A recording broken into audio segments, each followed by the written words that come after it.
अस्सलाम वालेकुम dear student. ये फिज़िक्स के 10th क्लास के बोर्ड के पेपर्स हैं और इनके शॉर्ट क्वेश्चंस मैंने सॉल्व करने हैं। शॉर्ट क्वेश्चन आपको एक्सप्लेन भी करने हैं, उनके आंसर्स भी और क्वेश्चंस भी। तो इसमें पहले चैप्टर के हमने सारे शॉर्ट क्वेश्चन निकाले हैं। ये तकरीबन 50 बोर्ड के पेपर हैं ये वाले मेरे पास। तो 50 से भी 50 जब आप 30 या 35 पेपर्स तक आप पहुंचते हो तो सवालात अमूमन रिपीट होने लग जाते हैं, वही सवाल बार बार आने लग जाते हैं। तो फिर बहुत कम सवालात नए मिल पाते हैं। तो हमने कोशिश की है कि सवालों को रिपीट ना किया जाए, लेकिन जिन सवालों की स्टेटमेंट डिफरेंट थी उन सवालों को रिपीट किया है और उनके आंसर सेम ही हैं। तो आंसर काफ़ी हद तक सेम ही होते हैं, लेकिन क्वेश्चन रिपीट होते रहते हैं। तो इस तरह से आपकी मुकम्मल तैयारी 50 पेपर पर मुकम्मल तैयारी हो जाती है। किसी भी चैप्टर के अगर 50 पेपर आप सोल्व कर लेते हो, पढ़ लेते हो, तो आपको हर तरह का पेपर हल करना आ जाता है, चाहे वो किसी भी बोर्ड का हो, फैसलाबाद का हो, लाहौर का हो या किसी भी बोर्ड का हो। तो पंजाब के सारे बोर्ड के मुख्तलिफ पेपर्स ये मेरे पास मौजूद हैं और इनके अंदर से हमने सवालात सारे ढूंढे हैं और उनके आंसर्स लिखे हुए हैं। तो अब मैं आपको दिखा देता हूँ। पहला सवाल यहाँ पर, write two characteristic of simple harmonic motion. Simple harmonic motion की दो खसूसियात बताएं। तो इसमें देखें पहला सवाल हमारा, write two characteristic of simple harmonic motion. तो सिंपल हार्मोनिक मोशन की दो खसूसियात ये हमने लिखी हुई हैं और इसका आंसर लिखा हुआ है। तो इस तरह से ये मैंने सारे नोट्स तैयार किए हुए हैं अपने स्टूडेंट्स की हेल्प से। उम्मीद है आप लोगों को वीडियो पसंद आएगी। आपसे रिक्वेस्ट है कि लाजमी तौर पर इसको शेयर करें, ताकि जो भी बच्चे वीक हैं या फिर जो बहुत ज़्यादा आला नंबर लेना चाहते हैं उन सब के लिए ये एक जैसी इंपॉर्टेंट है। और चाहे उर्दू मीडियम के हों या इंग्लिश मीडियम के हों, सारे बच्चों के लिए ये बहुत ज़्यादा मददगार साबित होंगे। तो आप लोगों से रिक्वेस्ट है कि आप हमारी हेल्प करें और इसको ज़्यादा से ज़्यादा लोगों तक पहुँचा दें, ताकि हर कोई इससे एक जैसा फ़ायदा हासिल कर सके। तो अब हम अपने नोट्स की तरफ चलते हैं। यहाँ पर पहला चैप्टर है हमारा ये फ़िज़िक्स का, physics class 10th, chapter number 10 है। पहले चैप्टर का नाम नंबर 10 है, simple harmonic motion and waves. ये वेव्स के बारे में और सिंपल हार्मोनिक मोशन के बारे में है। वेव्स का मतलब उर्दू में होता है लहरें, लहरों के बारे में। तो boards short question and their answers, board के शॉर्ट क्वेश्चन और उनके आंसर्स हमने यहाँ पर दिए हुए हैं। तो क्वेश्चन नंबर 1 है, write two characteristic of simple harmonic motion. Simple harmonic motion की दो खसूसियात बताएं। Two characteristic of simple harmonic motion, simple harmonic motion की दो खसूसियात हैं। A body executing simple harmonic motion always vibrate about a fix position. जो जिस्म सिंपल हार्मोनिक मोशन अदा कर रहा होता है वो हमेशा फिक्स पोजीशन के इर्द गिर्द कांपता रहता है, वाइब्रेट करता रहता है। जैसे कि बच्चे का झूला है, वो बच्चे का झूला झूलता रहता है, तो दरमियान में एक अगर मीन पोजीशन है तो उसके इर्द गिर्द वो झूलता रहता है। पेंडुलम का क्लॉक है, क्लॉक का पेंडुलम है, तो पेंडुलम क्लॉक का इस तरह से वो भी झूलता रहता है। It's acceleration is always directed toward the mean position. इसका एक्सेलरेशन हमेशा मीन पोजीशन की तरफ होता है, यानी कि एक्सेलरेशन की जो सिमत होती है, डायरेक्शन होती है, वो हमेशा मीन पोजीशन की तरफ होती है। मतलब यह कि दरमियान की तरफ होती है। बच्चे का झूला हमेशा भागकर नीचे की तरफ आने की कोशिश करता है, जिस तरफ भी ऊपर गया होता है तो भागकर नीचे आता है। तो वो नीचे आना उसका जो है ना एक्सेलरेशन की डायरेक्शन है, वो हमेशा मीन पोजीशन की तरफ होती है। जो नीचे सबसे पोजीशन है उसे मीन पोजीशन का नाम दिया जाता है। अब क्वेश्चन नंबर 2 देखें, define damped oscillation. Damped oscillation की तारीफ करें। डैम्प्ड ऑस्किलेशन का मतलब यह है दबी हुई से आप उर्दू में कह सकते हो कि दबी हुई वाइब्रेशन या दब कर कांपना, ये कह सकते हैं। The oscillation of a simple of a system, एक सिस्टम की ऑस्किलेशन। ऑस्किलेशन का मतलब है वाइब्रेशन यानी कि कांपना, एक सिस्टम का, एक निज़ाम का कांपना। In a presence of some resistive force, किसी रोकने वाली ताकत की मौजूदगी में अरकाल डैम्प्ड ऑस्किलेशन, इसको डैम्प्ड ऑस्किलेशन बोला जाता है। जैसे कि गाड़ी के शॉक अब्जॉर्बर होते हैं, गाड़ी जब बहुत अच्छे वाली आप अगर गाड़ी लेते हो तो उसकी जो शॉक्स होते हैं वो ऑस्किलेशन को सबको जज़ब कर लेते हैं, यानी कि कांपने को जज़ब कर लेते हैं। जैसे ही गाड़ी जंप में बजती है, स्पीड ब्रेकर पर बजती है, तो गाड़ी कांपती नहीं है, आपको कांपना महसूस नहीं होता। गाड़ी खुद कांप रही होती है लेकिन आपको कांपना महसूस नहीं होता। उसके पहिए कांप जाते हैं, सारे पहिए ऊपर नीचे मूव होकर अपनी सारी वाइब्रेशन को, उसकी जो जंप की वाइब्रेशन आती हैं उनको सबको जज़ब कर जाते हैं। तो यूँ आप ऐसे लगता है कि जैसे आप बड़े सुकून से बैलेंस हालत में बैठे हुए हैं। तो जब बहुत अच्छी वाली गाड़ी आप यूज़ करते हो तो तब आपको ऐसा महसूस होता है कि जैसे रोड बड़ी साफ़ है, बड़ी क्लीन है, उसके ऊपर तो जंप है ही नहीं। जबकि जब मेहरान पे बैठे हो या कैरी डिब्बे पे बैठे हो तो आपको तब सब पता चल जाता है कि कितने ज़्यादा जंप हैं, क्योंकि शॉक अब्जॉर्बर जो होते हैं, जो जंप को अब्जॉर्ब कर रहे होते हैं, डैम्प ऑस्किलेशन वाला जो सिस्टम होता है वो बड़ी अच्छी वाली गाड़ी का, जो करोड़ों रुपये वाली गाड़ी होती है, उसका बहुत आला होता है, जबकि ये आम गाड़ियों का बहुत सस्ता सा सिस्टम लगाया होता है, जिसकी वजह से वो अच्छी तरह से अब्जॉर्ब नहीं कर पाता ऑस्किलेशंस को, तो जिसकी वजह से हमें जंप फील होते हैं। तो बाज़ औक़ात सवाल के अंदर ये भी आ जाता है define damp oscillation and give diagram, इसकी डायग्राम भी आपने देनी होती है। तो डायग्राम जब आपने देनी होगी तो आप एक ऐसे आप लाइन लगा लें और उस लाइन के अंदर ये दरमियान में मीन पोजीशन बना लें। ये मीन पोजीशन है, इसकी मीन पोजीशन के इर्द गिर्द आपने ये वाइब्रेशन बना देनी है। तो पहले आप बड़ी बड़ी वाइब्रेशन इसमें शो कर दो, फिर आप ऐसा ऐसा छोटी छोटी वाइब्रेशन करते चले जाओ। तो वाइब्रेशन को ऐसे छोटा छोटा शो करते करते करते आप ज़ीरो पे ले आओ। तो ऐसे ये बड़ी वाइब्रेशन छोटी होती चली जा रही हैं। तो ये हमारी डैम्प्ड ऑस्किलेशन है, जिसकी वजह से ये निज़ाम जो है वो बड़ी वाइब्रेशन को छोटा कर देता है। अब नेक्स्ट क्वेश्चन देखते हैं, what is simple harmonic motion. Simple harmonic motion क्या होती है? टाइप ऑफ वाइब्रेटरी मोशन, कांपने की ऐसी किस्म, कांपने वाली हरकत। वाइब्रेटरी मतलब कांपना, आगे पीछे मूव करना, ऐसे ऐसे कांपने वाली हरकत की ऐसी किस्म in which acceleration of a body is directly proportional to the displacement, जिसमें उसका एक्सेलरेशन डिस्प्लेसमेंट के बराह रास्त मुतनासिब होता है, डिस्प्लेसमेंट के बिल्कुल डायरेक्टली प्रोपोर्शनल होता है। And the acceleration is always directed toward the equilibrium position, और एक्सेलरेशन जो है ना हमेशा इक्विलिब्रियम पोजीशन की तरफ होता है, यानी कि मीन पोजीशन की तरफ होता है। इस कॉल्ड सिंपल हार्मोनिक मोशन। तो इस तरह की हरकत को सिंपल हार्मोनिक मोशन बोला जाता है। एक्सेलरेशन ये डायरेक्टली प्रोपोर्शनल का साइन है, और A is directly proportional to minus X. Minus का मतलब ये है कि हमेशा वो एक्सेलरेशन अंदर की तरफ ही होगा, दरमियान की तरफ ही होगा। अगर ये मीन पोजीशन है तो एक्सेलरेशन हमेशा इसी तरफ को होगा, इधर से भी इसी तरफ को होगा, और हर सूरत में वो दरमियान की तरफ ही होगा, मीन पोजीशन की तरफ ही होगा। तो इस तरह की जो हरकत होती है उसे सिंपल हार्मोनिक मोशन बोला जाता है। जैसे कि बच्चे का झूला है तो हमेशा वो दरमियान की तरफ ही भाग कर आता है, तो लिहाजा उसकी हरकत सिंपल हार्मोनिक मोशन है। अब देखें स्टेट हुक्स लॉ की तारीफ़ करें एंड राइट इट्स इक्वेशन, और इसकी इक्वेशन भी लिख कर दें। अ लॉ स्टेटिंग दैट, एक ऐसा कानून जो बताता है, स्टेटिंग का मतलब है बयान करता है, the stress applied to a material, एक मटीरियल के ऊपर, एक जिस्म के ऊपर आप जब दबाव लगाते हो, स्ट्रेस का मतलब है दबाव, दबाना उसको, या ताकत लगाना या प्रेशर लगाना, इज़ डायरेक्टली प्रोपोर्शनल, तो वो बराह रास्त मुतनासिब होता है, टू द स्ट्रेन, स्ट्रेन का मतलब है फैलाव या लंबा हो जाना, ऑन द मटीरियल, मटीरियल के साथ, within the elastic limit, elastic limit के अंदर रहते हुए, इज़ कॉल्ड हुक्स लॉ, इसको हुक्स लॉ कहा जाता है। हुक्स लॉ की इक्वेशन क्या है? F is equal to minus K X, इसकी इक्वेशन माइनस के एक्स है। तो आपको ये सरा सा समझा भी देता हूँ कि हुक्स लॉ का मतलब ये है कि आप एक स्प्रिंग को खींचते हो, एक स्प्रिंग को आपने खींचा, आपने उसे मुनासिब सा खींचना है। जब आप खींचते हो तो स्प्रिंग लंबा हो जाता है, जब आप उसके ऊपर ताकत लगा रहे हो तो ये आपकी स्ट्रेस है, जो आप ताकत लगा रहे हो, आप ये आपकी फोर्स है, अप्लाइड फोर्स है, उसकी वजह से स्प्रिंग लंबा हो रहा है। तो जो लंबाई उसमें इजाफा हो रहा है वो स्ट्रेन है, उसकी लंबाई में इजाफा होना। अब आपने उसको छोड़ दिया तो दोबारा पहले वाली हालत में वापस आ जाएगा। तो अगर आपने बहुत ज़्यादा उसे खींच दिया फिर तो उसने पहले वाली हालत में वापस नहीं आ सकना।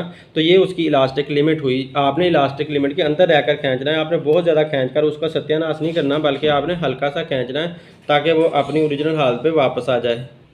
तो देखें, अगर आप हुक्स लॉ को समझते हो तो इलास्टिक लिमिट आपको समझना लाजमी है। अगर आपने स्प्रिंग को इलास्टिक लिमिट के अंदर रखा है तो तभी हुक लॉ उसके ऊपर अप्लाई होता है। तो ये तो एक स्ट्रेच करने वाली बात है, आपने फोर्स लगाई और स्प्रिंग को फैला दिया। अब आप उसी स्प्रिंग को कंप्रेस भी कर सकते हो। आप स्ट्रेस का मतलब अगर दबाना समझते हो तो आप उसे दबाओगे, स्प्रिंग को दबाओगे, आपने उसे कुछ हद तक दबाना है। तो दबाने के बाद आप छोड़ोगे तो फिर दोबारा वो स्ट्रेन हो जाएगा, यानी कि लंबा हो जाएगा, तो पहले वाली हालत में वापस आएगा। दबाना भी आपने पूरा इतना नहीं दबाना कि उसका चुम्बर ही निकल जाए, हल्का सा आप दबाओगे तो दोबारा वो पहले की तरह फैल सकता है, जैसे पहले जो शुरू में उसकी हालत थी उस हालत में वापस आ सकता है।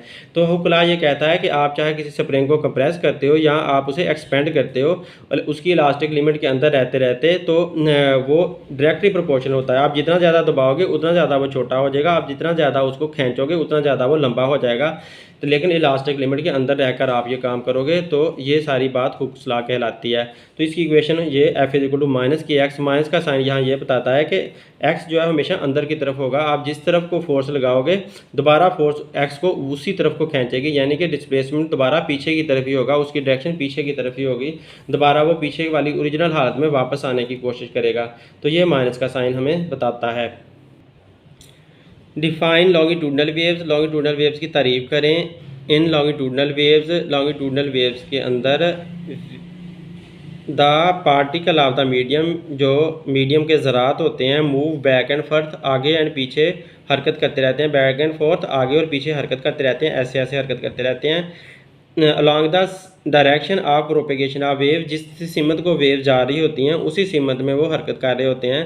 तो इस तरह की जो वेव्स होती हैं उन्हें लॉन्गिट्यूडनल वेव्स कहा जाता है। मिसाल के तौर पर स्प्रिंग पे पैदा होने वाली वेव, आप स्प्रिंग को दबा दो तो दबाने के बाद उसका जो दबाव है वो दबाव खुलाव आगे की तरफ जा रहा होता है। आप स्प्रिंग को खींच दोगे तो उसका जो स्ट्रेच होना है, उसका फैलना जो है वो जो है ना आगे पीछे जा रहा होता है। तो इस तरह की जो वेव्स होती हैं, जिस तरफ को वेव जा रही होती है उसी तरफ को जो पार्टिकल हैं वो भी हरकत कर रहे होते हैं। तो इस तरह की वेव्स लॉन्गिट्यूडनल वेव्स कहलाती हैं, यानी कि स्प्रिंग पे पैदा होने वाली वेव्स। आगे है define electromagnetic waves. Electromagnetic waves की तारीफ करें, waves which do not require any medium for their propagation. ऐसी वेव्स जिनको अपने फैलने के लिए कोई भी मीडियम नहीं चाहिए, कोई भी ज़रिया नहीं चाहिए। प्रोपेगेशन का मतलब है फैलना, मीडियम का मतलब है ज़रिया। जैसे कि पानी एक ज़रिया, हवा एक ज़रिया है, तो उनको वेव्स को फैलने के लिए एक जगह से दूसरी जगह जाने के लिए कुछ भी नहीं चाहिए, वो खला में से भी गुजर कर चली जाएँ। आर कॉल्ड इलेक्ट्रोमैग्नेटिक वेव्स, तो उनको इलेक्ट्रोमैग्नेटिक वेव्स कहा जाता है। जैसे कि रेडियो वेव्स हैं,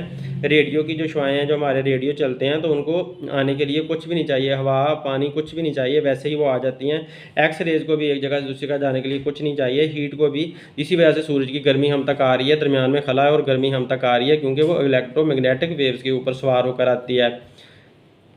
आगे देखें, on what does frequency of tuning fork depend. Tuning fork की जो फ्रीक्वेंसी होती है वो किस बात पे डिपेंड करती है। फ्रीक्वेंसी का मतलब है कांपना, कांपने की रफ्तार जो होती है, किसी जिस्म के कांपने की रफ्तार उसकी फ्रीक्वेंसी होती है। जो ट्यूनिंग फोर्क होता है वो ऐसा आला होता है जो लेबॉरेटरी के अंदर आवाज़ पैदा करने के लिए और आवाज़ की खसूसियात का मुताला करने के लिए इस्तेमाल किया जाता है।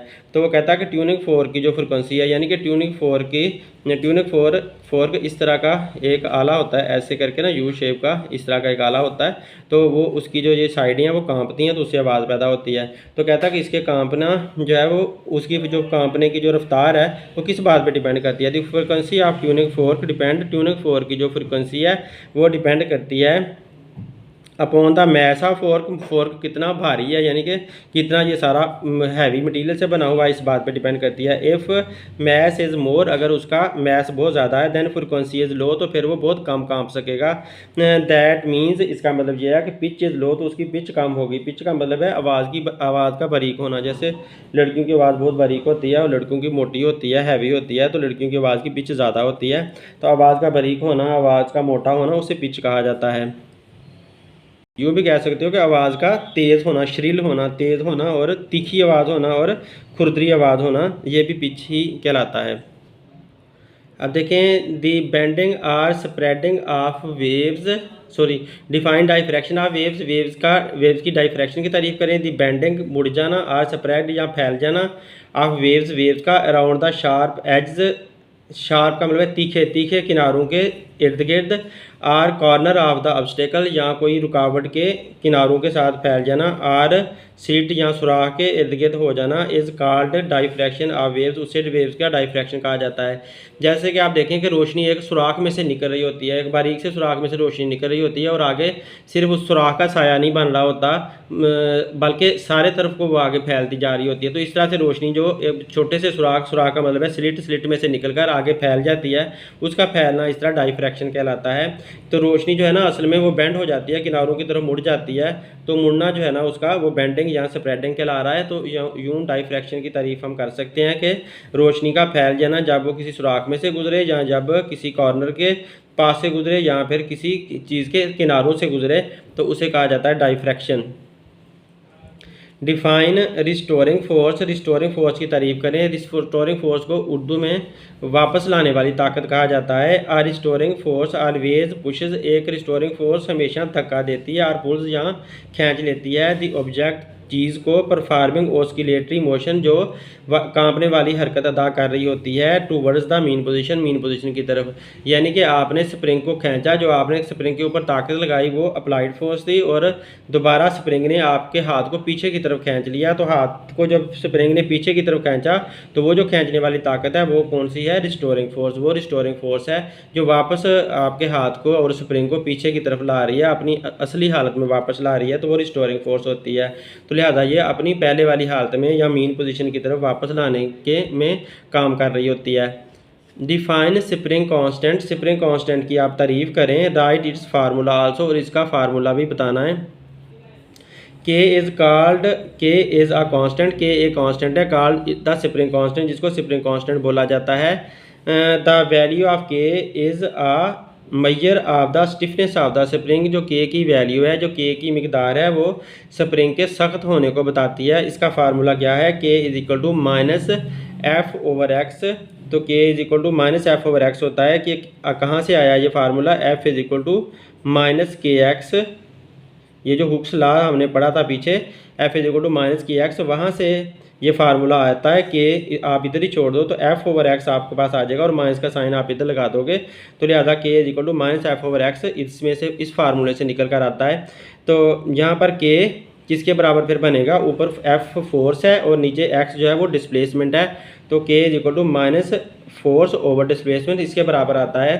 तो K आपको बताता है कि स्प्रिंग किस कदर सख्त है और किस कदर नरम है। जो नरम स्प्रिंग होगा आप उसे ज़्यादा लंबा खींच सकते हो, ज़्यादा उसमें इलास्टिसिटी होती है, और जो हार्ड स्प्रिंग होता है उसकी K की वैल्यू ज़्यादा होती है और आप उसे खींचना बहुत मुश्किल होता है। बहुत ज़्यादा हैवी चीज़ों के लिए हार्ड स्प्रिंग बनाया जाता है। तो जो K है वो स्प्रिंग के मटीरियल के बारे में बताता है कि स्प्रिंग का मटीरियल कौन सा है। हम नेक्स्ट क्वेश्चन देखें। Define mechanical waves. Mechanical waves की तारीफ करें। Also right the name of its types. इसकी टाइप्स के नाम भी लिखें। डिफाइन मैकेनिकल वेव्स, इनकी तारीफ करें। Also right the name of its type. इसकी टाइप्स के नाम भी लिख बताएं। वेव्स ऐसी लहरें विच रिक्वायर जो चाहती हैं एनी मीडियम किसी भी ज़रिए को फॉर देयर प्रोपेगेशन अपने फैलाव के लिए, अपने फैलने के लिए, अपने एक जगह से दूसरी जगह जाने के लिए। Are called mechanical waves. ऐसी वेव्स को मैकेनिकल लहरें कहते हैं। मैकेनिकल का मतलब है जो जिसमें कोई मशीन इन्वॉल्व हो, जिसमें कोई तरीका हो एक जगह से दूसरी जगह जाने का। There are two types. इसकी दो किस्में हैं। मैकेनिकल वेव्स की दो किस्में होती हैं। लॉन्गिट्यूडनल वेव्स, ऐसी वेव जो लॉन्गिट्यूडनल कहलाती हैं, यानी कि स्प्रिंग पर पैदा होने वाली वेव जो दबाव और खलाव की शक्ल में आगे जा रही होती हैं। ट्रांसवर्स वेव्स, यानी कि पानी के अंदर पैदा होने वाली वेव, जब पानी के अंदर आप पत्थर फेंकते हो तो पानी ऊपर नीचे होता किनारों की तरफ जा रहा होता है, तो वो वाली ट्रांसवर्स वेव्स होती हैं। तो ये सारी वेव जिनको एक जगह से दूसरी जगह जाने के लिए चाहे या तो स्प्रिंग चाहिए, चाहे पानी चाहिए, या हवा चाहिए, या कुछ भी और ज़रिया चाहिए, तो वो सारी मैकेनिकल वेव्स हैं। Prove that v is equal to F lambda. आपने इस बात को साबित करके दिखाना है कि v यानी कि वेलोसिटी बराबर होती है, f का मतलब है फ्रिक्वेंसी, लैम्डा का मतलब है वेवलेंथ। फ्रिक्वेंसी और वेवलेंथ के मल्टीप्लाई करने के बराबर वेलोसिटी होती है। तो वेलोसिटी का हमें फार्मूला आता है डिस्टेंस ओवर टाइम। तो फिजिक्स के अंदर जो वेलोसिटी का फार्मूला आपने पढ़ा है डिस्टेंस ओवर टाइम है। डिस्टेंस को d से ज़ाहिर करते हैं, टाइम को t से ज़ाहिर करते हैं, और वेलोसिटी को v से ज़ाहिर करते हैं। तो आपको डिस्टेंस का पता है, डिस्टेंस किसके बराबर होता है? v into T. अगर आप डिस्टेंस को इधर ही रहने दो, वेलोसिटी और ये दोनों आपस में मल्टीप्लाई हो जाते हैं, v इंटू टी बन जाते हैं। सॉरी, ये आप लोगों ने इस अंदाज से करना है। v is equal to D over T, velocity distance over time. तो वेलोसिटी v को v ही आप रहने दें, डिस्टेंस को लैम्डा कर दें, क्योंकि लैम्डा यहाँ पर वेवलेंथ में जो डिस्टेंस होता है वो उसे लैम्डा से ज़ाहिर किया जाता है। ये वाला लेटर लैम्डा है, और t जो टाइम है, ये वाला जो छोटा t है उसे कैपिटल T आप बना दें। तो आपका पास ये वाला जो v है वो वैसे v का v ही रहेगा, क्योंकि v को बराबर v के किया, और डिस्टेंस जो है उसे लैम्डा किया, क्योंकि d लैम्डा के बराबर है, तो यहाँ पर लैम्डा कर दिया। और जो t है उसे आप कैपिटल T कर दें, जैसे क्योंकि छोटे t को बड़ा T बना दिया, कैपिटल T। ये वेव्स के लिए हमने चेंज किया इस इक्वेशन को, ये वाली जो इक्वेशन है उसको वेव्स के लिए चेंज कर दिया। तो अब आप इसको थोड़ा सा और चेंज कर लें। आप लैम्डा को इधर ऊपर से उतार लें, मल्टीप्लाई बाय 1 ओवर टी कर दें। देखिए 1 को लैम्डा से मल्टीप्लाई करें तो लैम्डा ही आएगा, टी नीचे वैसे आ जाएगा, तो इसलिए लैम्डा को इधर से उतार कर मल्टीप्लाई बाय 1 ओवर टी कर दिया। अब 1 ओवर टी किसके बराबर होता है? 1 ओवर टी फोर्स के बराबर होता है, और सॉरी फ्रिक्वेंसी के बराबर होता है। तो 1 ओवर टी की जगह पर फ्रिक्वेंसी लिख देंगे। इसकी जगह पर हमने फ्रिक्वेंसी लिख दिया, तो यहाँ पर ये इसकी जगह पर फ्रिक्वेंसी आ गया, लैम्डा वैसे साथ आ गया।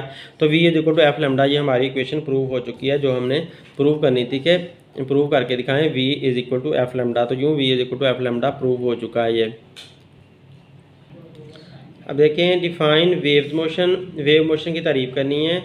आ wave motion is a disturbance. एक वेव मोशन एक खलल होता है। डिस्टर्बेंस का मतलब है खलल या कोई गलत चीज़, एक खलल होता है या कोई सा मतलब डिस्टर्बेंस होती है इन द मीडियम। मीडियम के अंदर मतलब मीडियम बड़ा सुकून से पड़ा हुआ था ना, पानी एक बड़ा सुकून से ठहरा हुआ पानी था, तो आपने उसके अंदर पत्थर फेंका तो उसके अंदर जो आपने खलल डाल दिया, एक उसको डिस्टर्ब कर दिया, तो वो डिस्टर्बेंस होता है। वेव जो है ना कोई डिस्टर्बेंस होता है इन द मीडियम किसी जरिए के अंदर, विच काजेज द पार्टिकल, जो ज़रात को ये कहलवाता है कि ज़रात से ये करवाता है। पार्टिकल का मतलब यहाँ पर वाटर के मालिक्यूल हैं। ऑफ द मीडियम, मीडियम के पार्टिकल से ये करवाता है टू अंडर गो के वो करने लग जाएँ वाइब्रेटरी मोशन, कांपने वाली हरकत करने लग जाएँ। अबाउट दियर मीन पोजीशन, अपनी दरमियानी हालत के इर्द गिर्द। In equal interval of time, वक़्त के एक जैसे वक्फ़ों के दौरान। इन इक्वल एक जैसे इंटरवल वक्फ़े ऑफ टाइम वक़्त के। एंड दिस डिस्टर्बेंस, और ये जो डिस्टर्बेंस बनता है या खलल बनता है, is converted from one part two the other. Converted नहीं लिखना था, इज़ कैरिड, इसको लेकर जाता है from one part two the other. तो ये जो खलल होता है ना वो एक हिस्से से दूसरे हिस्से की तरफ चला जाता है। अब देखें दोबारा तारीफ देखें। अब एक वेव मोशन एक ऐसा खलल होता है किसी मीडियम के अंदर विच काज़ द पार्टिकल, जिसकी वजह से उसके मीडियम के जो ज़रात होते हैं वो कांपने लग जाते हैं अपनी मीन पोजीशन के इर्द गिर्द। वाइब्रेशन का मतलब है कांपने लग जाते हैं एक जैसे वक़्त के एक जैसे वक्फों में। और ये जो डिस्टर्बेंस होता है वो एक हिस्से से दूसरे हिस्से की तरफ चला जाता है।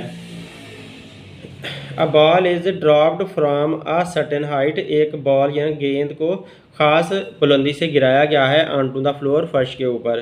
कीप बाउंसिंग, तो वो ऊपर नीचे टिप खाने लगी है, कांपने लगी है, मतलब ऊपर नीचे ऐसे ऐसे होती रहती है। Is the motion of the ball simple harmonic, तो क्या उसकी जो कांपने वाली ऊपर नीचे कांप रही है वो उसकी जो हरकत है क्या वो सिंपल हार्मोनिक मोशन है कि नहीं है। एक्सप्लेन, आपने इसकी वजाहत करनी है। जो बॉल टिप खा रही है ऊपर नीचे ऐसे फर्श के ऊपर कांप रही है, फर्श के ऊपर कभी ऊपर आती है फर्श से, कभी दोबारा फर्श के साथ टकराती है, तो उसकी जो हरकत होती है वो सिंपल हार्मोनिक मोशन नहीं होती, क्योंकि वो सिंपल हार्मोनिक मोशन की शराइत को पूरा नहीं कर रही होती।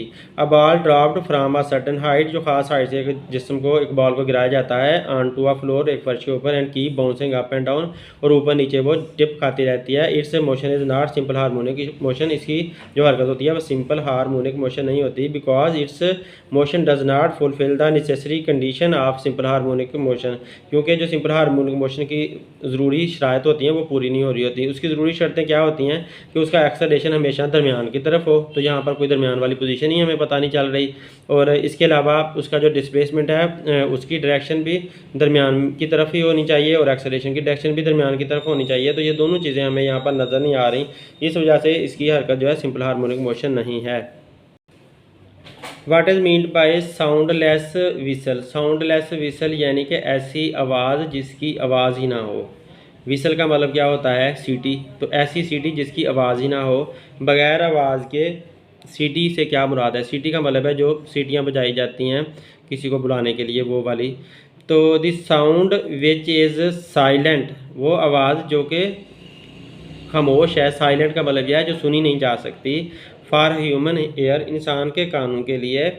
हुज़ फ्रीक्वेंसी, जिसकी फ्रीक्वेंसी, हुज़ फ्रीक्वेंसी जिसकी फ्रीक्वेंसी लाइज है बिटवीन 20,000 20,000 हर्ट्स। HZ का मतलब है हर्ट्स, 20,000 हर्ट्स से लेकर टू 25,000 हर्ट्स, 25,000 हर्ट्स तक इज़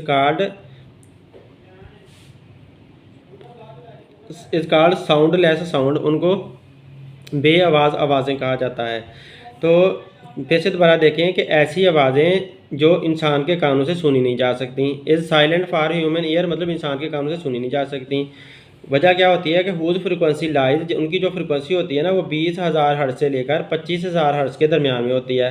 तो उनकी फ्रीक्वेंसी इतनी ज़्यादा होती है, मतलब ये कि वो जो आवाज़ें हैं वो किसी ऐसी जिस्म से पैदा हो रही होती हैं कि जो जिस्म इतना तेज़ी से काँप रहा है, इतना तेज़ी से काँप रहा है कि हमारे कान के पर्दे उतना तेज़ी से काँप ही नहीं सकते। हमारे कान के पर्दे भी 20,000 हर्ट्ज तक की आवाज़ों को सुन सकते हैं। इससे ऊपर अगर कोई आवाज़ है इतना तेज़ी से कांपने वाले जिस्म से पैदा हो रही है तो उसके मुताबिक हमारे कान के पर्दे कांप ही नहीं सकते, इस वजह से वो आवाज़ हमें सुनाई नहीं देती। तो ऐसी आवाज़ें जो है ना वो साउंडलेस साउंड कहलाती हैं। जैसे कि अल्ट्रासाउंड की आवाज़ हमारे कानों को नहीं सुन सकते हमारे कान, तो क्योंकि वो 20,000 हर्ट्ज से ज़्यादा फ्रिक्वेंसी वाली आवाज़ें होती हैं। तो हमारे कान जो है ना वो 20,000 हर्ट्ज तक की आवाज़ें ही सुन सकते हैं। अगर कोई जिस्म बहुत तेज़ी से कांपने लग गया है तो फिर हमें उसकी आवाज़ सुनाई नहीं देगी। तो और जानवर जैसे कुत्ता वगैरह है वो डॉग वगैरह उसकी आवाज़ें सुन सकते हैं। What is compression? कंप्रेशन क्या होता है? सच को यहाँ से काट देंगे। A wave consists of region, एक वेव के अंदर ऐसी जगह होती हैं, रीजन का मतलब इलाके होते हैं, जगह होती हैं, कॉल्ड कंप्रेशन, जिनको कंप्रेशन बोला जाता है। Where the loops of the spring are close together, जहाँ पर स्प्रिंग के जो लूप्स होते हैं वो एक दूसरे के करीब करीब होते हैं। तो कंप्रेशन वो जगह होती है कि जहाँ पर स्प्रिंग के जो लूप होते हैं ना वो एक दूसरे के करीब करीब आ जाते हैं, उसको कंप्रेशन बोला जाता है। Define transverse waves, transverse wave की तारीफ करें। In the case of transverse wave, transverse wave की सूरत में, ट्रांसवर्स वेव जो होते हैं उनके केस में या उनकी सूरत में, द मोशन ऑफ पार्टिकल, जो ज़रात की हरकत होती है, ऑफ द मीडियम के ज़रात की जो हरकत होती है, इज़ परपेंडिकुलर, तो वो 90 के एंगल पर होती है, टू द डायरेक्शन, यहाँ पर लिखेंगे to the direction of motion of waves, waves की जो हरकत की सीमत होती है ना उसके वो परपेंडिकुलर होती है, यानी कि उसके साथ 90 का एंगल बना रही होती है। अगर आपकी वेव इस तरफ को जा रही है तो जो ज़रात हैं वो ऐसे ऊपर नीचे हो रहे होते हैं, यहाँ पर ऊपर नीचे हो रहे होते हैं, तो इनकी जो ये वेव इस तरफ को जा रही है जबकि ज़रात ऊपर नीचे ऐसे ऐसे हो रहे हैं, तो उन वेव की सीमत में और ज़रात के कांपने की सीमत में 90 का एंगल होता है। परपेंडिकुलर का मतलब होता है 90 का एंगल होना। तो ऐसी जो वेव्स होती हैं उनको ट्रांसवर्स वेव बोला जाता है। Waves on the surface of water, वो वेव जो पानी की सतह पर पैदा होती हैं। एंड लाइट, और रोशनी की जो वेव्स होती हैं, लाइट का मतलब है रोशनी, रोशनी की जो वेव्स होती हैं, आर द एग्जाम्पल्स ऑफ, वो मिसालें हैं, of transverse waves, transverse wave की वो मिसालें हैं। Define time period, time period की तारीफ करें। Write down formula for time period of pendulum, pendulum के टाइम पीरियड का फार्मूला भी लिखें।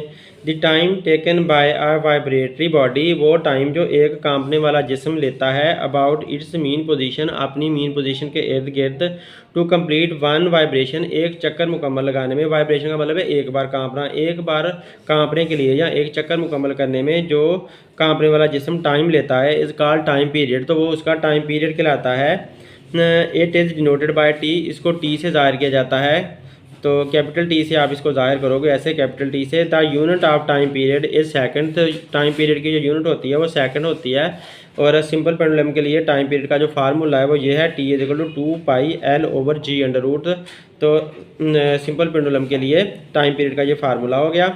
अब एक दफ़ा देख लें कि ये सिंपल पेंडुलम कहाँ पर आया। सिंपल पेंडुलम ने यहाँ से शुरू किया हरकत करना, यहाँ तक गया, तो यहाँ तक गया और फिर दोबारा वापस इधर से यहीं पर वापस आ गया।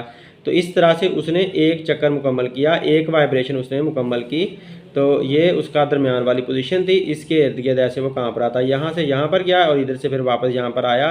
तो इसको यहाँ से यहाँ जाने में और फिर वापस यहाँ पर आने में जितना टाइम लगा वो उसका टाइम पीरियड होता है।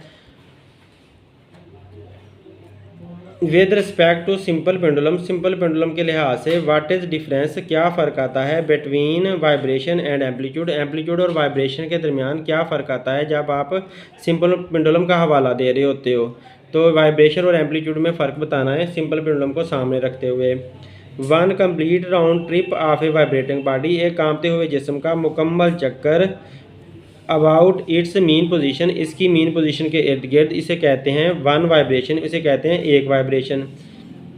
तो जैसे अभी आपको मैं बताकर हटा हूँ कि यहाँ से आपने शुरू किया, इधर तक आप आए और इधर से दोबारा वापस आप चले गए यहाँ तक, तो ये एक वाइब्रेशन मुकम्मल हो गई। The maximum displacement of vibrating body, कांपते हुए जिस्म का ज़्यादा से ज़्यादा फासला, ऑन आइदर साइड, किसी भी तरफ को, फ्राम इट्स मीन पोजीशन, इसकी दरमियानी पोजीशन से, इज़ कॉल्ड एम्पलीट्यूड, तो उसे एम्पलीट्यूड बोलते हैं। अब अगर यहाँ पर इसकी ये मीन पोजीशन है, इसके इर्द गिर्द अगर ये जिस्म ऐसे ऐसे कांप रहा था, तो फिर यहाँ से लेकर यहाँ तक एक तरफ का फासला, तो चाहे आप इधर से लेकर इधर तक आप लेते हो फासला या इधर से लेकर आप इधर तक फासला लेते हो तो किसी एक तरफ का जो फासला होता है उसको कहते हैं एम्पलीट्यूड। तो वाइब्रेशन क्या हुई, यहाँ से लेकर यहाँ तक जाना और फिर वापस यहाँ तक जाना, इसे वाइब्रेशन कहेंगे, एक वाइब्रेशन कहेंगे। जबकि एम्पलीट्यूड क्या है, यहाँ से लेकर यहाँ तक का फासला या फिर यहाँ से लेकर यहाँ तक का फासला, किसी एक तरफ का आपने फासला लेना है तो वो एम्पलीट्यूड होता है। जब कोई जिस्म कांप रहा होता है तो उसका मीन पोजीशन से आधा फासला एम्पलीट्यूड कहलाता है। हाउ मैनी टाइम्स, कितनी दफ़ा, आ ह्यूमन ईयर, एक इंसान का कान, ड्रम पर्दा, एक इंसान के कान का पर्दा, कैन ऑस्किलेट, कांप सकता है, इन 1 सेकंड, 1 सेकंड के अंदर। 1 सेकंड के अंदर एक इंसान के कान का पर्दा कितनी दफ़ा कांप सकता है। आ ह्यूमन ईयर ड्रम, एक इंसान के कान का पर्दा, कैन ऑस्किलेट, वो कांप सकता है या वाइब्रेट कर सकता है, बैक एंड फोर्थ, आगे पीछे, अप टू 20,000 टाइम, 20,000 मरतबा, इन 1 सेकंड, 1 सेकंड के अंदर। तो 1 सेकंड के अंदर एक आम इंसान के कान का पर्दा 20,000 दफ़ा कांप सकता है, यानी कि वाइब्रेशन कर सकता है। इसलिए वो 20,000 हर्ट्ज़ तक की जो आवाज़ें होती हैं ना, फ्रिक्वेंसी वाली आवाज़ें होती हैं, उनको सुन सकता है। डिफाइन फ्रिक्वेंसी, फ्रिक्वेंसी की तारीफ करें तो फ्रिक्वेंसी का मतलब होता है 1 सेकंड में कांपना। द नंबर ऑफ वाइब्रेशन, वो कांपना, विच आ बॉडी कवर्स, जो एक जिस्म कांप सकती है, इन 1 सेकंड, 1 सेकंड के अंदर, इज़ कॉल्ड फ्रिक्वेंसी, वो उसकी फ्रिक्वेंसी कराती है। तो जितनी वाइब्रेशन कोई जिस्म 1 सेकंड के अंदर अदा कर सकता है, यहाँ पर ये नहीं आएगा अपॉस्ट्रोफी, तो अदा कर सकता है 1 सेकंड के अंदर, वो उसकी फ्रिक्वेंसी कहलाता है। It is denoted by F, तो इसको एफ से डिनोट किया जाता है। इट इज़ डी नोटेड, ये ना वर्ड डी नोटेड है, DENOTED, denoted by F, इसको एफ से नोट किया जाता है या एफ से लिखा जाता है। The SI unit of frequency is hertz, SI unit जो फ्रिक्वेंसी की होती है ना वो हर्ट्स होती है। HZ का मतलब है हर्ट्स, हर्ट्स का मतलब है कांपने की शरह या कांपने की जो मिकदार है वो। What is damped motion, damped motion क्या होता है, तो ये पहले भी हम कर चुके हैं। द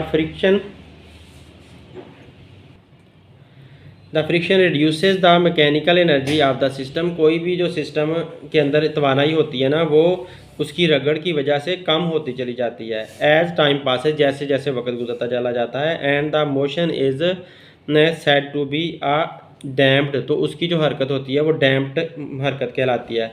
मतलब यह कि कोई भी जिस्म कांप रहा है या कोई भी जिस्म हरकत कर रहा है तो उसके दरमियान जो रगड़ की ताकतें होती हैं उसके कांपने को, उसकी किसी भी हरकत को ऐसा ऐसा स्लो करते चले जाते हैं। तो स्लो होते होते वो जिस्म आखिरकार रुक ही जाता है। तो ये जो उसकी हरकत होती है ना वो डैम्प्ड होती है, क्योंकि उसको रोका चला जा रहा होता है। डैम्पिंग का मतलब यहाँ पर रोकने वाली ताकत है, डैम्पिंग फोर्स रोकने वाली ताकत को कहते हैं। तो जैसे डैम्प्ड ऑस्किलेशन हमने पढ़ी थी, जो उससे ही मिलती जुलती बात है, लेकिन यहाँ पर सिर्फ डैम्प्ड की आपने डेफिनेशन करनी है। तो रोकने की जो ताकत है, जो रोकने वाली फोर्स है किसी भी हरकत करते हुए जिस्म के अंदर, तो वो उसकी डैम्प्ड फोर्स कहलाती है। तो यहाँ पर डैम्प्ड का वर्ड यूज़ हुआ है, तो इसलिए हम यही कहेंगे कि मैकेनिकल एनर्जी जो कम हो रही है वक्त गुजरने के साथ साथ, तो तब की जो हरकत बनेगी वो डैम्प्ड हरकत बनेगी, डैम्प्ड मोशन बनेगी। If the length of a simple pendulum, अगर एक सादा पेंडुलम की लंबाई इज़ डबल्ड, वो डबल कर दी जाती है, यानी कि 1 से 2 कर दी जाती है। What will be the change, तो क्या तब्दीली आएगी, इन इट्स टाइम पीरियड, उसके टाइम पीरियड में क्या तब्दीली आएगी। तो आम बात यह है कि अगर आप देखते हो कि लंबाई अगर बड़ी हो जाएगी तो ज़ाहिर है वो स्लो हरकत करना शुरू कर देगा, क्योंकि ज़्यादा लंबा हो जाएगा ना तो दूर ज़्यादा चला जाएगा, तो फिर ऐसा हो जाएगा। तो मतलब ये कि उसका जो टाइम पीरियड है वो इंक्रीज़ हो जाएगा, टाइम पीरियड उसका बढ़ जाएगा, उसकी लंबाई बढ़ने से ज़्यादा वक्त लगेगा उसे वाइब्रेशन पूरी करने में। तो हमने उसका रिलेशनशिप देखना है, the relationship between length and time period of A pendulum. तो एक पेंडुलम के लंबाई में और उसके टाइम पीरियड में क्या ताल्लुक बनता है वो हमने बताना है।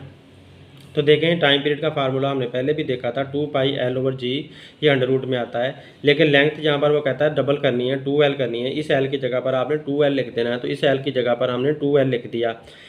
अब ये जो 2 है इसका भी अंडर रूट है और L का भी अंडर रूट है, तो 2 का अंडर रूट आप ऐसे निकाल लो, 2 को अंडर रूट में बाहर निकाल लो, ये वाला 2 यहाँ पर आ गया, ये जो 2 था अंडर रूट के समेत ये बाहर आ गया। अब ये वाला पाई ऐसे कैसे रहने दिया है और L/g अंडर रूट भी ऐसे कैसे ही रहने दिया है, सिर्फ हमने 2 को उसकी अंडर रूट के समेत हमने बाहर निकाल लिया। अब इसको थोड़ा सा रीअरेंज कर लो। रीअरेंज करके आपने ये जो 2 पाई है उसे बाहर छोड़ देना है और ये 2 को पाई के साथ ले जाना है। 2 अंडर रूट को बाहर छोड़ दिया और 2 को पाई के साथ ले गए, 2 पाई बन गया L/G अंडर रूट, ऐसे का ऐसे रहेगा। अब ये जो इतना रिलेशन है हमारा, इतना हिस्सा है वो क्या है, ये इतना हिस्सा वही टी है जो ऊपर हमने पुट किया था, स्टार्ट जहाँ से किया था, T ये वाला सारा हिस्सा वही है। तो लिहाजा आप इस सारे हिस्से की जगह पर टी लिख सकते हो। तो वहाँ पर हमने टी लिख दिया, इस सारे हिस्से की जगह पर हमने लाकर टी लिख दिया ऊपर से। तो लिहाजा T 2 आ गया। तो लिहाजा ये 2 जो है ना वो इंक्रीज़ हो गया है, क्योंकि लेंथ इंक्रीज़ हुई है ना, तो इस वजह से 2 जितना उसका टाइम भी इंक्रीज़ हो गया है। तो जो टी डैश आएगा, नया टाइम पीरियड जो आएगा वो 2 बन जाएगा। मतलब यह कि अगर लेंथ इंक्रीज़ करते हो तो टाइम पीरियड भी इंक्रीज़ हो जाता है, उसे ज़्यादा देर लगेगी, ज़्यादा टाइम लगेगा उसे चक्कर पूरा करने में। What is meant by rarefaction? Rarefaction से क्या मुराद है? रेयर फैक्शन का मतलब है खुली जगह। द रीजन वो इलाके, वेयर द लूप्स जहाँ पर स्प्रिंग के जो लूप्स होते हैं, लूप का मतलब है रिंग्स उसके, of the spring are space apart, वो दूर दूर हैं, उनमें फासला ज़्यादा हो गया है, आर कॉल्ड रेयर फैक्शन। तो किसी स्प्रिंग के ऊपर वो जगहें जहाँ पर उसकी स्प्रिंग के जो रिंग होते हैं, लूप्स होते हैं, वो दूर दूर चले गए हैं, उसे रेयर फैक्शन बोला जाता है। कि मतलब ये एक स्प्रिंग आपका बना हुआ था, ऐसे ऐसे स्प्रिंग बना हुआ था, तो जब हमने इसके ऊपर कंप्रेशन और रेयर फैक्शन हमने किया, मतलब ये कि हमने इसके ऊपर लॉन्गिट्यूडनल वेव्स पैदा की, तो इसकी कुछ जगहों पर तो इसके जो रिंग्स हैं ये पास पास हैं, किसी जगह पर दूर दूर चले गए हैं, ऐसे दूर दूर चले गए, तो किसी जगह पर फिर पास पास हो गए। तो जहाँ पर दूर दूर हैं वो रेयर फैक्शन होता है, जहाँ पर करीब करीब हैं वो कंप्रेशन होता है। What do you mean by amplitude? Amplitude से आपका क्या मतलब है? तो पहले भी डेफिनेशन बता चुका हूँ। मैक्सिमम डिस्प्लेसमेंट, ज़्यादा से ज़्यादा फासला, ऑफ ए वाइब्रेटिंग बॉडी, एक कांपते हुए जिस्म का, ऑन आइदर साइड, किसी भी सिमत में, फ्राम इट्स मीन पोजीशन, इसकी दरमियानी हालत से, इज़ कॉल्ड एम्पलीट्यूड, उसे एम्पलीट्यूड बोला जाता है। तो अगर आपका जिस्म यहाँ पर ऐसे ऐसे कांप रहा है, ऐसे ऐसे वो कांप रहा है, ये 2 नुक्ते हैं जिनके दरमियान में कांप रहा है, तो ये उसकी जिस्म की दरमियानी हालत है, ये वाली उसकी मीन पोजीशन है। तो मीन पोजीशन के एक तरफ का फासला, इधर से लेकर इधर तक का फासला एक एम्पलीट्यूड है, इधर से इधर तक का फासला भी एम्पलीट्यूड है। चाहे इधर वाला फासला ले लो वो भी एम्पलीट्यूड हुआ, ये वाला फासला वो भी एम्पलीट्यूड हुआ। तो किसी एक तरफ को जो ज़्यादा से ज़्यादा फासला होता है ना, यहाँ से लेकर यहाँ तक लेना, इधर तक नहीं ले लेना, तो ज़्यादा से ज़्यादा फासला जो है वो एम्पलीट्यूड कहलाता है किसी एक सिमत में। Define a diffraction of wave. Define the diffraction of wave, wave की डाइफ्रैक्शन की तारीफ करें। The bending and spreading of waves around the sharp edges or corner of obstacle or slit is called diffraction. पहले भी definition आ चुकी है, तो सवाल की स्टेटमेंट डिफरेंट होने की वजह से दोबारा ये लिख दी गई है। अब अगला सवाल देखें। What is difference between mechanical waves? Mechanical wave में क्या फ़र्क है? इलेक्ट्रोमैग्नेटिक वेव्स और इलेक्ट्रोमैग्नेटिक वेव्स में क्या फ़र्क है? तो ये भी दोनों की अलग-अलग डेफिनेशन आ चुकी हैं। अब यहाँ डिफरेंस है तो दोनों की आपने डेफिनेशन लिख देनी है। Waves which require any medium for their propagation are called mechanical waves. ऐसी वेव जिनको एक जगह से दूसरी जगह जाने के लिए, अपने फैलने के लिए कोई जरिया चाहिए होता है, वो मैकेनिकल वेव्स होती हैं। Waves which do not require any medium for their propagation are called electromagnetic waves. ऐसी वेव जिनको एक जगह से दूसरी जगह जाने के लिए कोई भी जरिया नहीं चाहिए, तो वो इलेक्ट्रोमैग्नेटिक वेव्स कहलाती हैं। In the time period of a simple pendulum, एक सिंपल पेंडुलम के टाइम पीरियड में, टाइम पीरियड जो है वो 1.99 सेकंड है। फाइंड इट्स फ्रीक्वेंसी, इसकी फ्रीक्वेंसी मालूम करें। तो गिवन डाटा क्या है? टाइम पीरियड जो है ना 1.99 सेकंड उसने दिया हुआ है, फ्रीक्वेंसी हमने मालूम करनी है। फार्मूला सिंपल सा है, F=1/T, ये हमने फार्मूला लगाया। अब T क्या है? 1.99 है, तो T की जगह पर 1.99 लिख दिया। 1 को अंदर आके 1.99 पर आपने तकसीम करना है। जब आप इसे डिवाइड करोगे ना, तो आपका F=0.5025 हर्ट्ज़, फ्रीक्वेंसी की यूनिट हर्ट्ज़ आपने लाजमी लगानी है, ये हमारे पास आंसर आ जाएगा। राइट 2 फीचर्स, 2 ऐसे खदोखाल बताएं, 2 ऐसी खसूसियात बताएं। आप simple harmonic motion, simple harmonic motion की 2 खसूसियात बताएं। पहले भी ये सवाल आ चुका है। 2 features of simple harmonic motion are, simple harmonic motion की 2 खसूसियात क्या हैं? A body executing simple harmonic motion always vibrate about fix position, हमेशा ये फिक्स पोजीशन के इर्द गिर्द कहाँ पर ये होती है। It's acceleration is always directed toward the mean position, इसका एक्सेलरेशन हमेशा मीन पोजीशन की तरफ ही होता है। Derive wave equation, wave equation निकाल कर दिखाएं। तो ये वेव इक्वेशन हमने पहले भी निकाली हुई है। V = क्या था? V = F F lambda, V is equal to F lambda. ये हमने इक्वेशन पहले भी निकाली हुई है, तो वही वाला तरीका आपने यूज़ करना है, वही उसी तरह से आपने इक्वेशन निकाल लेनी है। Define vibratory motion, vibratory motion की तारीफ करें, to and fro motion of a body about its mean position, किसी जिस्म की आगे पीछे ऐसे ऐसे टू एंड फ्रो मोशन, आगे पीछे हरकत करना किसी मीन पोजीशन के इर्द गिर्द, इसे कहा जाता है is known as vibratory motion. तो उसे वाइब्रेटरी मोशन यानी कांपने वाली हरकत कहते हैं। डिफाइन वेव, वेव की तारीफ करें, wave is the disturbance, wave खलल होता है, और वाइब्रेशन जहाँ कांपना होता है जिस्म का, which travel through a medium, जो एक मीडियम में से गुजरता है, the medium through which the waves travel may experience some local oscillation as the wave passes, जैसे ही वेव गुजर रही होती है तो उसके अंदर कुछ और वाइब्रेशन भी शामिल होने लग जाती हैं। तो वेव की डेफिनेशन जो पीछे आपने की हुई है वही वाली डेफिनेशन आपने याद रखनी है, एक ही जगह पर जो डिफाइन हमने किया हुआ है ना, तो वही वाला आपने लेना है। तो इस तरह से आपका सवाल यहाँ पर डिफरेंट है, लेकिन आपने डेफिनेशन जो आंसर है वो आप वही वाला यूज़ करते चले जाएँ। Define simple pendulum, right it's equation of time period. तो सिंपल पेंडुलम की तारीफ करें और इसकी इक्वेशन भी बताएं। Simple pendulum consist of A small Bob, सादा पेंडुलम जो है उसमें एक छोटी सी गोली होती है, बॉब का मतलब है लोहे की बनी हुई छोटी सी गोली, ऑफ मैस एम, जिसका मैस एम होता है, suspended from a light string, एक हल्की सी स्ट्रिंग का मतलब है धागा, जहाँ तक रस्सी के साथ बांधा हुआ होता है, ऑफ लेंथ एल, जिसकी लंबाई एल होती है, fixed at its upper and, जो ऊपर वाले एंड पे फिक्स हुआ होता है। तो define simple pendulum, write equation, इसकी इक्वेशन भी लिखनी है। तो इक्वेशन यहाँ पर T is equal to 2πL/g under root है, तो हमने ऊपर एल लिखना है, नीचे जी लिखना है, L/g अंडर रूट आपने लिख देना। तो ये इसकी इक्वेशन आ जाएगी। तो इसकी मैं डायग्राम हल्की से बनाकर आपको समझा देता हूँ कि अगर ये वाली सपोर्ट है, यहाँ पर आपने इसको सपोर्ट को लिया, यहाँ पर आपने रस्सी बांधी हुई है, तो ये रस्सी के साथ आपने यहाँ पर एक गोली बांध दी है, इस गोली का मैस एम है। तो ये वाला जो है ना एक सिंपल पेंडुलम बन गया। ये गोली अब ऐसे ऐसे कांपती रहेगी और यूँ सिंपल पेंडुलम हरकत करता रहेगा। तो ये सिंपल पेंडुलम की एक छोटी सी डायग्राम है, इसे आप ज़्यादा आसानी से समझ सकते हैं।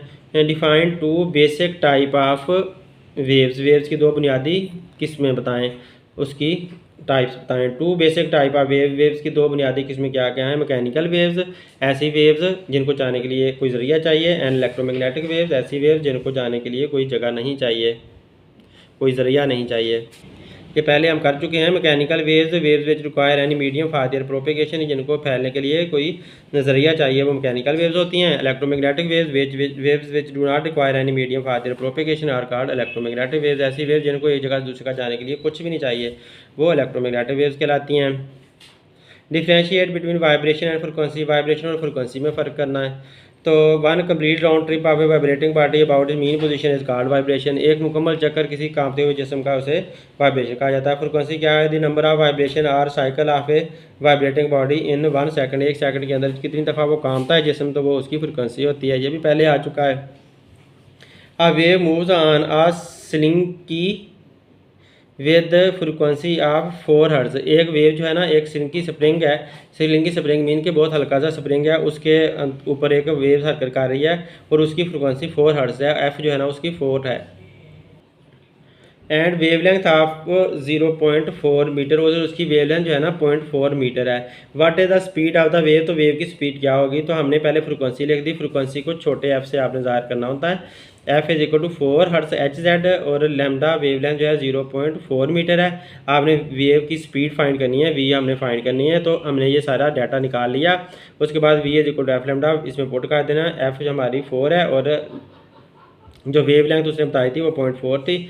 4 को 4 से मल्टीप्लाई करें, 4 4 जा 16, तो पॉइंट एक डिजिट के बाद है, तो एक डिजिट के बाद पॉइंट लगा दिया। 1.6 मीटर पर सेकंड आपकी उसकी वेव की स्पीड आ जाएगी। वी स्पीड का जो फ्रीक्वेंसी होती है, सॉरी यूनिट होती है, मीटर पर सेकंड होती है, वो लाजमी साल लगाना है, 0.5 नंबर का यूनिट लगाना होता है। डिफाइन वाइब्रेशन, वाइब्रेशन की आप डेफिनेशन जान चुके हैं, पहले ही वही वाली लिखते हैं। What is mean by crust and trough, crust से क्या मुराद है और ट्रफ से क्या मुराद है? The crust is the highest point of the particle, particle का सबसे ऊंचा नुकता होता है, ऑफ द मीडियम, मीडियम के पार्टिकल का, from the mean position, mean position से। तो अगर मैं यहाँ पर ये इस लाइन को अगर मैं मीन पोजीशन कह देता हूँ और यहाँ पर जो है ना ऐसे ये वेव बन रही है इसके इर्द गिर्द, तो यहाँ पर ये जो सबसे ऊंचा नुकता है ना, ये वाला क्रस्ट कहलाता है, और ये सबसे नीचे वाला नुकता है ये ट्रफ कहलाता है। तो ये ऊपर वाला जो हिस्सा है सबसे वो ऊपर वाला वो क्रस्ट रहता है। तो क्रस्ट क्या है? The highest point of the particle of the medium from the mean position. ये जो मीन पोजीशन है ना, सीधी लाइन मीन पोजीशन, इस हिसाब से ऊंचे वाला नुकता क्रस्ट कहलाता है। While the trough are the lowest point of the, जबकि ट्रफ जो होते हैं वो लोवेस्ट पॉइंट होते हैं। सबसे नीचे वाले ये जो पॉइंट आ रहे हैं ये सारे ट्रफ कहलाते हैं, और सबसे ऊपर वाले जो पॉइंट आ रहे हैं वो सारे क्रस्ट कहलाते हैं। Of the medium from the mean position से सबसे जो लोअर वाले होते हैं वो सारे ट्रफ कहलाते हैं। अब what are damped oscillation, draw diagram. Damped oscillation क्या होती हैं, तो इसकी डायग्राम भी ड्रा करनी है। ये सवाल भी हम पहले कर चुके हैं और डायग्राम भी मैंने बनाकर दिखा दिया है। एन ऑस्किलेशन यहाँ पर लिखेंगे। एन ऑस्किलेशन सिस्टम एक कांपता हुआ system of as an oscillations आपने यहाँ पर लिखना है। ऑस्किलेशंस ऑफ अ सिस्टम, एक सिस्टम की कांपना in the presence of some resistive force, किसी रोकने वाली ताकत की मौजूदगी में, आर कॉल्ड डैम्प्ड ऑस्किलेशन, तो उनको डैम्प्ड ऑस्किलेशन बोला जाता है। पीछे वाली डेफिनेशन ये आप कर लें, यहाँ पर डेफिनेशन में कुछ मिस्टेक थी वो तो निकाल दिया।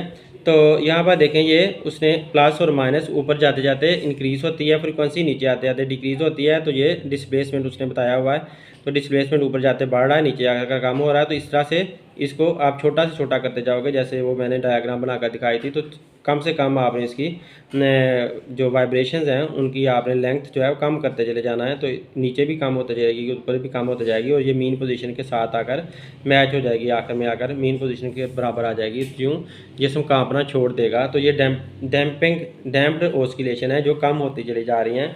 डिक्रीजिंग एम्पलीट्यूड है, एम्पलीट्यूड हमेशा कम होता चला जा रहा है। तो ऐसी ऑस्किलेशन डैम्प्ड ऑस्किलेशन होती हैं।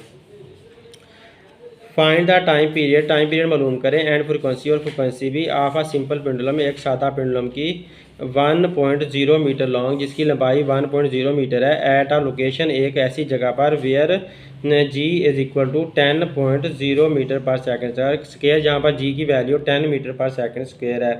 गिवन डाटा, इसमें हमें डाटा क्या दिया गया है, length L is equal to 1 metre, लंबाई उसने 1 मीटर में दी है ये वाली, और जी की वैल्यू 10 दी है, 10 मीटर पर सेकंड स्क्वायर इसने जी की वैल्यू दी है।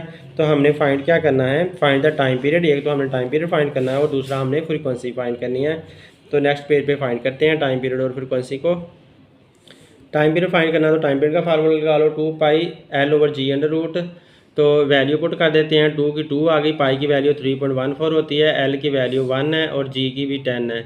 तो इसके ऊपर अंडर रूट भी आ जाएगा। इसको आपस में मल्टीप्लाई करो और 1 को 10 पे डिवाइड करें, तो आंसर जो आएगा उसका आपने अंडर रूट लेना है, उसको फिर आपने इनके सब के साथ मल्टीप्लाई कर देना। तो यूँ हमारे पास 1.99 सेकंड आंसर आ जाएगा। टाइम पीरियड हमारे पास ये आ गया। अब आपने फ्रीक्वेंसी फाइंड करनी है, तो फ्रीक्वेंसी फाइंड करना बहुत आसान है। Frequency is equal to F is equal to, आपने एफ यहाँ पर छोटा लगाना है 1/t। तो t की वैल्यू आपने ऊपर फाइंड कर ली है 1.99, तो 1.99 यहाँ पर लिखोगे, 1 को 1.99 पे डिवाइड करोगे तो 0.50 Hz आपके पास फ्रीक्वेंसी आ जाएगी। यूँ फ्रीक्वेंसी की वैल्यू हमारे पास आ गई। What are the necessary condition for a body to execute simple harmonic motion. एक जिस्म को सिंपल हार्मोनिक मोशन अदा करने के लिए कौन कौन सी शराइत माननी होंगी। द नेसेसरी कंडीशन, ज़रूरी शराइत फॉर अ बॉडी, एक जिस्म के लिए, to execute simple harmonic motion, कि वो सादा हरकत अदा कर सके। सिंपल हार्मोनिक मोशन को उर्दू में कहते हैं सादा मौसीकाई हरकत अदा कर सके। Body executing simple harmonic motion, एक जिस्म जो सिंपल हार्मोनिक मोशन अदा कर रहा होता है, vibrate about a fix position, तो एक ही पोजीशन के इर्द गिर्द कांप रहा होता है। It's acceleration is always directed toward the mean position, इसका एक्सेलरेशन हमेशा मीन पोजीशन की तरफ ही होता है। Its velocity is maximum at the mean position पर इसकी वेलोसिटी सबसे ज़्यादा होती है, यानी कि तेज़ी से दरमियान से गुजर जाता है। And zero at the extreme position, और साइडों पर ये रुक जाता है, इसकी वेलोसिटी जीरो हो जाती है। Distinguish between the longitudinal waves and transverse waves, longitudinal waves और ट्रांसवर्स वेव में फ़र्क बताएं with the help of diagram की मदद से। इन लॉन्गिट्यूडनल वेव्स में the particle of the medium move back and fourth, particle of the medium आगे पीछे हरकत करते हैं, मीडियम के पार्टिकल आगे पीछे ऐसे ऐसे हरकत करते रहते हैं। Along the direction of propagation of wave की जाने की सीमत में, जिस तरह को वेव फैल रही होती है ना, उसी सीमत में ऐसे आगे पीछे कांप रहे होते हैं। तो मूवमेंट ऑफ हैंड यहाँ पर जो है ना दिखा रहा है कि हाथ को जो ना आपने ऐसे आगे पीछे करना है। तो ये एक स्प्रिंग है जो इधर सपोर्ट के साथ बांधा हुआ है, तो आपने हाथ को ऐसे आगे पीछे झटका देना है। तो जब आप हाथ को आगे पीछे थोड़ा सा झटका देते हो ना, तो यहाँ पर पहले आपने फॉर एग्जाम्पल हाथ को इस तरफ को झटका दिया, तो यहाँ पर कंप्रेशन पैदा हो गया। ये लूप्स जो है ना करीब करीब आ गए हैं, यहाँ पर लूप्स देखो एक दूसरे के करीब करीब आए हुए हैं। इधर बाकी सारे लूप्स को ऐसे ही बना देना है, तो उनको एक जितना खुला आपने बना देना है। उसके बाद आप अगले ही डायग्राम के अंदर देखें तो जो लूप्स हैं यहाँ पर दूर दूर चले गए हैं और यहाँ पर वो करीब करीब आ गए हैं। तो यहाँ पर वो कंप्रेशन बन गया है और यहाँ पर रेयर फ्रैक्शन बन गया है। पहले यहाँ पर कंप्रेशन था तो यहाँ पर सारा रेयर फ्रैक्शन ही था, तो अब इधर यहाँ पर रेयर फ्रैक्शन बन गया, यानी कि लूप्स दूर दूर चले गए हैं और इधर कंप्रेशन आ गया, यहाँ पर वो एक दूसरे करीब करीब आ गए हैं। तो इस तरह लॉन्गिट्यूडनल वेव्स में कंप्रेशन रेयर फ्रैक्शन बनते चले जाते हैं, आगे आगे जाते चले जाते हैं, और यूँ वेव जो है ना वो उसी सीमत में जा रही होती है जिस सीमत में पार्टिकल वाइब्रेट कर रहे होते हैं। अब पार्टिकल भी ऐसे ऐसे वाइब्रेट कर रहे हैं, सीमत भी वेव की सीमत भी ऐसे ही है। तो लिहाजा एक ही सीमत में वेव जा रही होती है और उसी सीमत में पार्टिकल या ज़रात काँप रहे होते हैं। तो यहाँ पर देखें जो कंप्रेशन रेयर फ्रैक्शन है, कंप्रेशन रेयर फ्रैक्शन वो सारी वेव्स के सारे स्प्रिंग के ऊपर फैल चुके हैं। अब लॉन्गिट्यूडनल वेव्स स्प्रिंग ये सिल्की स्प्रिंग के ऊपर स्लिंकिंग स्प्रिंग के ऊपर दिखा दी हैं। In the case of transverse waves की सूरत में the vibration of the particle की ज़रात की जो कांपना होता है ऑफ द मीडियम के ज़रात का is perpendicular to the direction of propagation of waves. तो वेव्स के वो परपेंडिकुलर होता है। तो अगर आप स्प्रिंग के ऊपर ट्रांसवर्स वेव दिखाना चाहते हो तो आप उन्हें स्प्रिंग को ऐसे झटका देना है ऊपर नीचे। आप ऊपर नीचे झटका दोगे तो इस तरह से स्प्रिंग जो है वो कांपना शुरू कर देगा। तो इस तरह से जब स्प्रिंग कांपना शुरू करता है तो फिर जो उनके ऊंची वाली जगह होती हैं ये वाली वो क्रस्ट कहलाती हैं। ये वाली भी क्रस्ट है, ये वाली भी क्रस्ट है, और दो एक जैसे साथ साथ जो क्रस्ट होते हैं उनके दरमियान जो फासला होता है उसे लैम्डा कहा जाता है। यहाँ पर भी जो दो साथ साथ वाले ट्रफ हैं तो वो भी लैम्डा ही हैं। तो वो ट्रफ होंगे और वो भी लैम्डा, उनके दरमियान जो फासला है वो भी लैम्डा ही कहलाएगा। तो अब ट्रांसवर्स वेव्स ऑन स्लिकी स्प्रिंग, आप इसमें देखते हो कि वेव जो है ना वो इस तरफ को जा रही है, वेव की जो मूवमेंट है वो इस तरफ को है, जबकि जो पार्टिकल हैं वो ऊपर नीचे कांप रहे होते हैं। ऐसे ये देखें एरो से शो किया हुआ है, ऐसे ऊपर नीचे जो पार्टिकल है वो कांप रहे हैं। तो वेव पार्टिकल ऊपर नीचे कांप रहे हैं, वेव इस तरफ को जा रही है। तो इस तरह की जो वेव्स होती हैं उनको ट्रांसवर्स वेव बोला जाता है, और ये स्लिकी स्प्रिंग के ऊपर भी पैदा की जा सकती हैं। इसके अलावा पानी के अंदर भी इसी तरह की वेव्स पैदा होती हैं जो कि पार्टिकल ऊपर नीचे कांप रहे होते हैं जबकि वेव दूसरी तरफ को जा रही होती है, और पार्टिकल के कांपने और वेव की डायरेक्शन में 90 का एंगल होता है। अब ये 50 पेपर में से हमने जितने भी शॉर्ट क्वेश्चन मिले थे वो सारे शॉर्ट क्वेश्चन निकाल लिए हैं, और सारे ये चैप्टर 1 के ही शॉर्ट क्वेश्चन हैं। तो आप लोग अगर ये वाले सारे शॉर्ट क्वेश्चन तैयार कर लो तो इंशाल्लाह जितने भी पेपर्स के अंदर सवाल आते होंगे वो आप लोगों को हर तरह के सवाल ज़रूर आएंगे।